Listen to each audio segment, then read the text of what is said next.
daros las gracias por vuestras intervenciones y preguntas muy rápidas. Primero, Javier, por todo ese trabajo tan amplio que nos has presentado.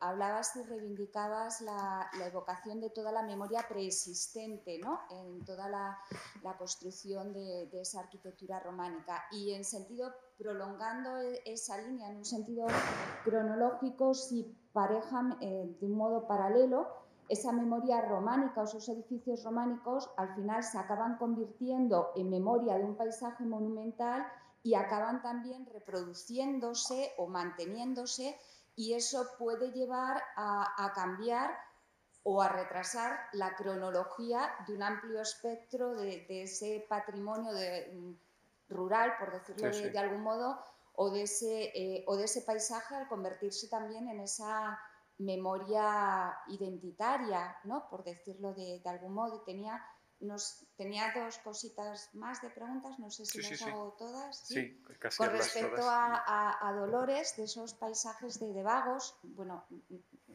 lo estoy diciendo mal la denominación que has mencionado, si tienen una evocación de carácter moral, aparte de su propia representación, si pueden ser imágenes de pecados, de vicios, o sencillamente su propia narrativa tal cual. Y con respecto a la última intervención, que me parece muy interesante todo el repertorio que has hecho, y a mí me interesa desde una perspectiva más anterior, aparte del enunciado como vistas, ¿hay algún modo como más generalizado en la mención a esas imágenes, a esas vistas arquitectónicas? Muchas gracias. Sí, bueno, la cuestión de la perduración de esta memoria.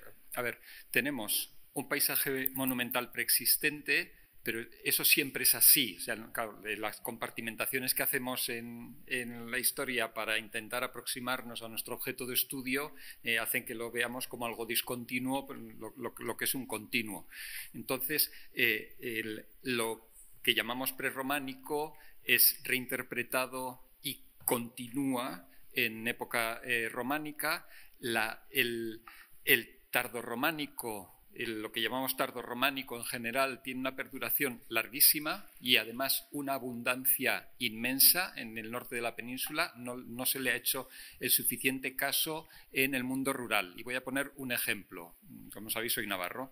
Entonces, he trabajado en 2 ocasiones en revisiones completas del arte románico en Navarra. Bien, pues recientemente me planteé la cuestión de los distintos niveles patrimoniales y me encontré, por una parte, que existe un nivel arquitectónico que todavía está por debajo de lo más simple estilístico, que son edificios a los que somos incapaces de dar fecha y además que no nos interesan para nada. Me refiero a parroquias rurales que ni siquiera tienen ábside, ni nada. No tienen, las puertas son tan elementales que no tienen ningún elemento que nos permita darles una cronología. Entonces, eso está por debajo de los edificios que ya podemos considerar románicos. Y luego hice el recuento. Cogí el catálogo monumental de Navarra y estuve haciendo una revisión. Me salían unos 500 edificios religiosos que tenían elementos medievales suficientemente significativos. Y lo comparé con lo que aparece en los libros de Románico, que son el libro de Románico que publicamos en el 2002 y la Enciclopedia del Románico. Ahí salen unos 130 edificios, y lo comparé con los edificios que aparecen en el libro del arte gótico en Navarra de 2015, que ahí salen menos de un centenar de edificios. Entonces, ¿qué pasa? Que tenemos casi 300 edificios a los que no les damos cronología porque son muy elementales, pero que constituyen una parte fundamental del paisaje monumental. al que hay que hacerle caso también de algún modo.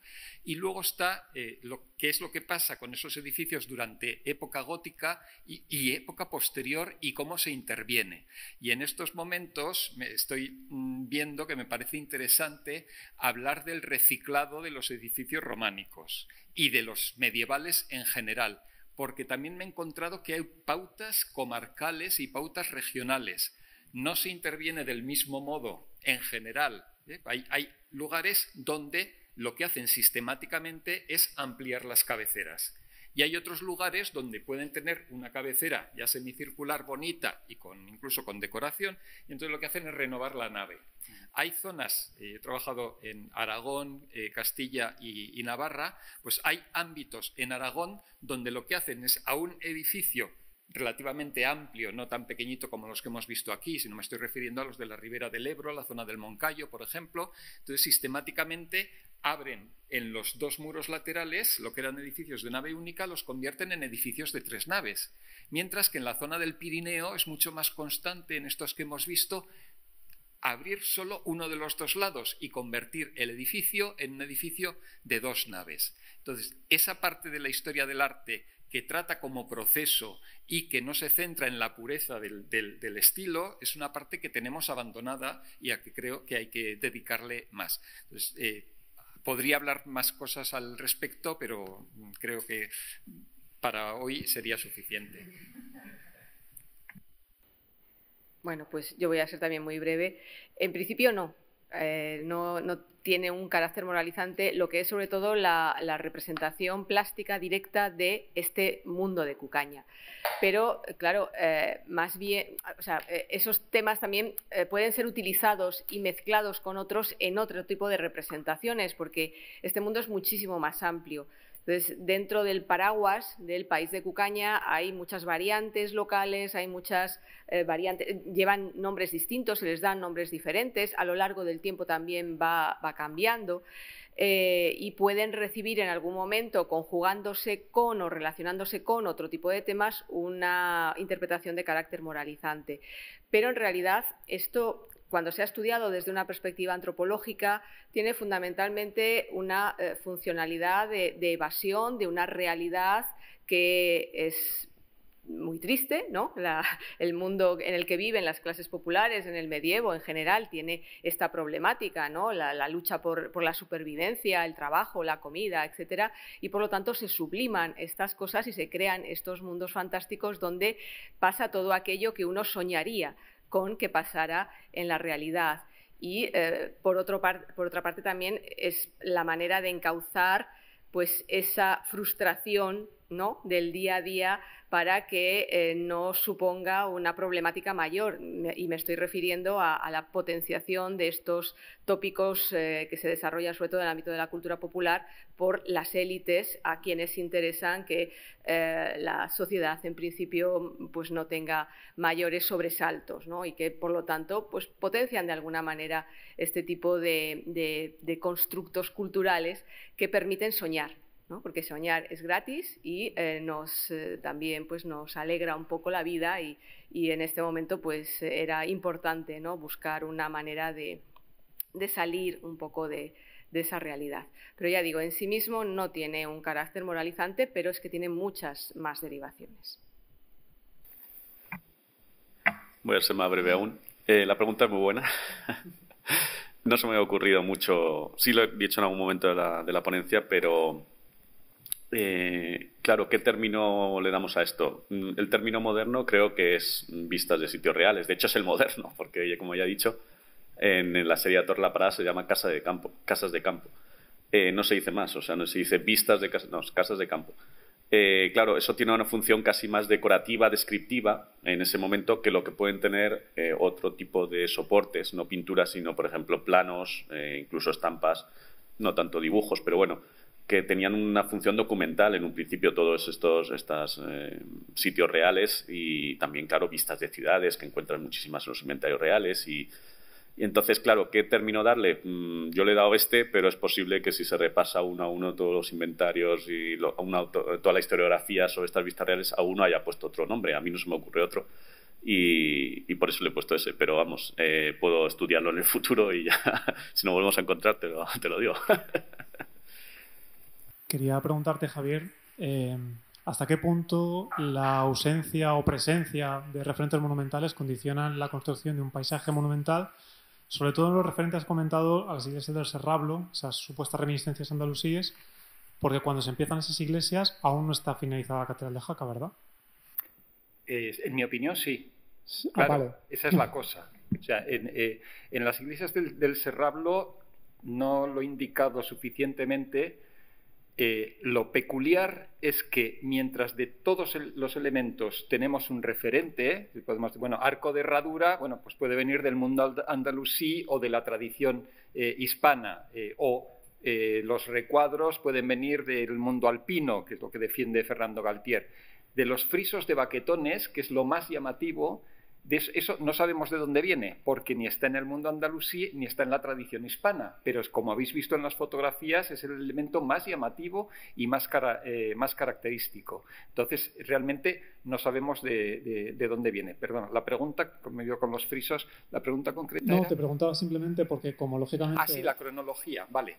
En mi opinión, como habéis visto, o sea, yo, al intentar situar en la historia esas obras, yo me encontré con que se había hablado de los arcos de herradura, se había hablado del aparejo, se había hablado de los alfices, entre comillas, o el recuadro, se había hablado de distintas soluciones, pero nadie se había preocupado de que tiene planta en cruz. San Pedro de Lárrede, que es el edificio más significativo, que se supone que San Pedro de Lárrede estaría probablemente inspirado en algún edificio que hemos perdido, porque hubo 2 monasterios importantes en el entorno que hemos perdido y, como os he dicho, también en el entorno hay poblaciones que tuvieron más de 50 fuegos y pudieron tener alguna iglesia importante. Entonces, pero la planta en cruz, que al suponerse que era románica, o que era algo que entraba dentro del románico o del prerrománico, porque es una planta cristiana, por así decir, ¿no? La planta en cruz en cualquier sitio.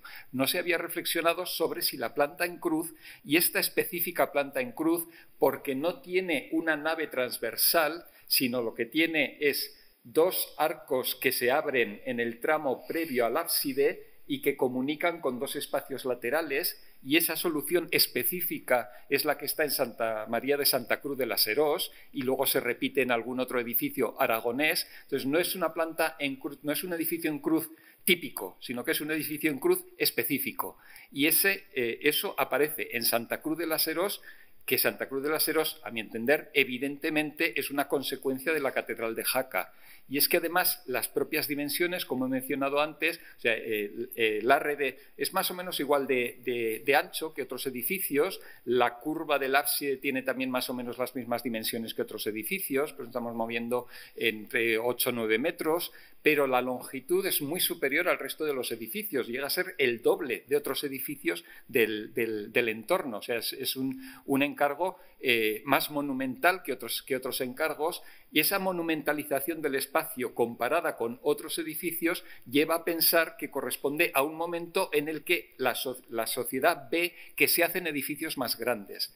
Porque también en el románico en general, si uno contempla el románico peninsular en general, nos encontramos con una sucesión de ampliaciones en los proyectos en cuanto a dimensiones. Los proyectos de primera época del siglo XI son unos proyectos limitados hasta los más grandes, pensemos en el propio San Isidro de León o pensemos en la Catedral de Jaca. Se sale de la norma Santiago de Compostela, que es totalmente atípico, entonces eso no lo podemos comparar con todos los demás, pero los que hayáis estado en Fromista, por ejemplo, Fromista es chiquitito, es una iglesia muy bonita, pero no son grandes dimensiones. En época del pleno románico hay un cambio de dimensiones y en general empiezan a construir, después de estas iniciales del siglo XI se hacen mayores y un gran cambio radical se va a construir en la segunda mitad del XII, cuando se hacen los grandes monasterios cistercienses, pero también parroquias de tamaño muy superior. Entonces no podemos... la propia dimensión del edificio nos está hablando de una probabilidad superior en época de pleno románico a un edificio del siglo XI. Sería muy raro que una población que tiene 6 fuegos en el siglo XI tuviese una iglesia de 14 metros de largo. Entonces, todos esos indicios juntos llevan a pensar, a mi entender, que los que hemos conservado del Serrablo, y no me refiero a los que pudiera haber antes, que pudiera haber inspirado, sino los que hemos conservado son edificios de la primera mitad del XII, son posteriores a 1100. Un sincretismo muy orgánico, precisamente de los referentes monumentales como Jaca, por ejemplo, sí, con el paisaje monumental de reminiscencia andalusí. Claro, ¿hasta dónde llega lo andalusí? Si San Julián de Asperella, si el arco de herradura está en San Julián de Asperella y, como dice Galtier, conectaría con las construcciones previas, el arco de herradura puede entroncarse con la tradición hispana. Sí, perfectamente, claro. No necesariamente con lo andalusí. Y los alfices realmente no son alfices, por eso he traído también Calatañazor, para comparar un alfiz de época románica que realmente está inspirado en los alfices de tradición califal. Entonces, yo no me opongo a la presencia andalusí, o sea, no voy en la línea de Fernando Galtier, que todo tiene que ser primer románico meridional, o sea, no, porque en realidad yo todavía no tengo explicación para la presencia de esos rasgos. Sí tengo opinión propia sobre la cronología, pero sobre por qué aparecen esos elementos tan específicos que también están en la tradición hispana, porque los arcos de herradura se consiguen mediante una pieza. Un arco normalmente apoya en un cimacio, en una imposta, que normalmente tiene un remate horizontal, ¿no? Lo peculiar de estas iglesitas es que tienen una pieza que se ha llamado imposta salmer, o sea que tiene forma en pico, de tal manera que el comienzo de la herradura en realidad corresponde a la pieza en la que se apoya. Eso está también en la tradición hispana, en el mundo andalusí, pero no solo en el mundo andalusí, o en ámbitos territoriales, o en ámbitos, o incluso en iglesias de cronología románica que podrían vincularse al mundo andalusí o no necesariamente. Entonces, por eso yo ese problema no lo tengo resuelto, O sea, no sé si el arco de herradura es un elemento que proviene del mundo andalusí, que podría provenir perfectamente y que hubiese... pero lo que sí tengo claro es que estos edificios no tienen que ver con el fenómeno mozárabe, de repoblación mozárabe, como sí supuso Durán. Durán sí supuso que esta zona había quedado bajo dominio de Huesca, de dominio musulmán o islámico de Huesca, hasta fecha más tardía, por ejemplo, que Jaca. Pero claro, hay que conocer el terreno.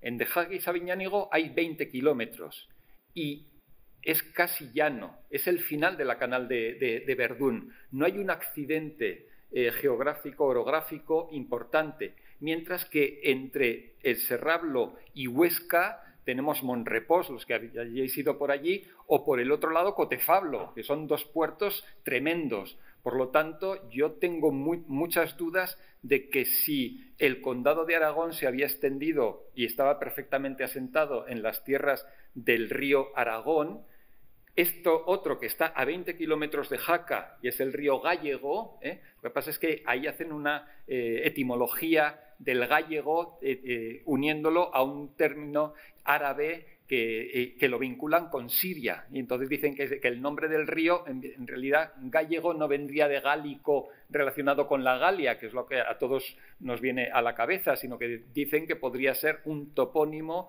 de origen sirio. Y entonces, claro, a mi entender se fuerza un poco la explicación, pero eso no significa que la cultura arquitectónica islámica con predominio del arco de herradura no sea algo efectivo en las primeras obras, que quizá no fuese San Pedro de la Rede, sino otra obra, que introdujeron esas formas que luego tuvieron esta perduración tan particular en la comarca. ¿Alguna más? Pues muchas gracias a todos. Ha sido una mañana intensa y bien aprovechada, y con esto sí que concluimos ya las actividades de la Mesa 1. Muchas gracias por vuestra presencia.